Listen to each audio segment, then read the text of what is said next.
इराणच्या वातावरणाने तुला 7व्या आसमानावरनं खालती आणलं, तर असं काय घडलं होतं? माझ्याकडे होती रॉयल एनफील्ड हिमालय आणि ह्या गाडीचा मॅन्युफॅक्चर डिफेक्ट आहे की ओव्हर हिटिंग. हे विनाकारण गाडी गरम होत असते. जसं मी वेस्टर्न साईडला जाऊ तसं मी त्या डेझर्टच्या याच्यात गेलो आणि एवढी हिट झाली, गाडी बंद पडायची. दुपारी स्टार्टरच लागत नव्हता. हायवेला होता, एक्सप्रेस हायवे होता, गाडी थांबवली, गाडी स्टार्ट होत नाही. स्टार्ट झाली की 2 मिनिटात बंद व्हायची. नंतर समजलं की ओव्हर हिटिंगचा प्रॉब्लेम आहे, त्याच्यामुळे गाडी होत नाही. गाडी थंड झाली पाहिजे. एक कार येऊन थांबली, नेटवर्क चेक केलं तर नेटवर्क नव्हतं. आमच्या गप्पा सुरू झाल्या अशा साईन लँग्वेजनी. त्याला एवढं कळालं की याची गाडी स्टार्ट होत नाही.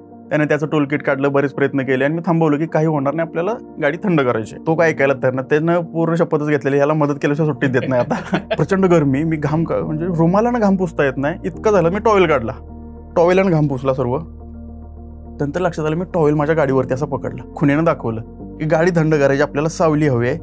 मग त्याला कळालं, त्याच्या डोळ्यात मी एक चमक पाहिली. तो त्याच्या भाषेत बोलला, मला एक झाड माहित आहे, पण त्याच्या बॉडी लँग्वेजवरून मला कळालं की हा झाडाबद्दल बोलतोय. म्हटलं कुठे चल दाखव. तो म्हणला एक 1.5 किलोमीटरवरती एक रेस्टॉरंट आहे, त्याच्या मागच्या साईडला एक झाड आहे. मला वाटतं तिथल्या भागामध्ये 100 किलोमीटरमध्ये एखादं झाड असेल, कारण तो एवढा खुश झाला झाडाचं नाव काढल्यानंतर. सो मी सर्व गुंडाळं दोरी बांधून गाडी तिथे घेऊन गेलो आणि त्या ठिकाणी त्या 2 तासामध्ये मला बऱ्याच प्रश्नांची उत्तरे मिळाली. 10व्या शतकामध्ये मोहम्मद घोरी आला, मोहम्मद गझनी आला, ही लोक इथून भारतात काय यायची, त्यामुळे कुठेतरी जाऊन चोऱ्यामाऱ्या करणे, लुटमार करणे, नंतर आपली जनता जगणार, असे प्रकार यांचे सुरू होते. त्यासाठी हे कधी ऑटोमन साम्राज्यावर जायचे, कधी मंगोलांकडे जायचे, तर कधी भारताकडे यायचे. त्यांना माहित होतं की तिथं 3 ऋतू असतात, जमीन आहेत, झाड आहेत वगैरे, शेती होते.